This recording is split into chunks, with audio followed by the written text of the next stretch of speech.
ఒక మంచి ఆవును కొనిచ్చామండి. అవునండి, ఇంత బిందెలతో పాలు ఇచ్చేటండి. ఊళ్ళో అందరికి పాలు అడిగితే పాలు, పెరుగు అడిగితే పెరుగు పంచిపెట్టేవారటండి. ఏదిరా ఏది? వస్తోంది వస్తోంది.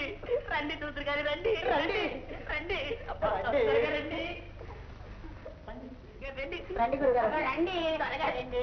ఆ చుట్టుపక్కల 1000 గ్రామాల్లో అటంట ఒక్కటి కూడా లేదండి. అంత మంచావా? అవునండి, మా సొంత బుద్ధి ఉపయోగించలేదు. మేము అడగకుండానే ఊరంతా చెప్పుకుంటుంటే విని కొనేసామండి. ఆవేదిరా, గణపతి వాళ్ళు తోలుకొస్తున్నారా ఏమిటి? అవునండి, బండి మీద వస్తుందండి. బండి మీద రావడం ఏమిట్రా? మూర్ఖున్నారా, సచ్చిన గుడ్డెందుకురా? తీసుకెళ్లి ఊరవతలు పారేయండి, పారేయండి. ఉడే గణపతి, ఉడే పురుగి, తీసుకెళ్లి ఊరవతలు పారేయండి రా. శివ శివ శివ శివ. బండి చెప్పరా? ఆ మాత్రం బుద్ధి జ్ఞానం ఉండక్కర్లే. మీకంటే పశువులు నయం. ఇంత తెలివి తక్కువ దద్దమ్మలు ఏ విషమైనా తిని చావరాదు. ఇంతకీ ఏ ఊళ్ళో కొన్నారు? ఎద్దిపాలెంలోనండి. అఘోరించ. దాన్ని తీసుకెళ్లి ఊరవతలు పారేసి స్నానాలు చేసి తగలడండి.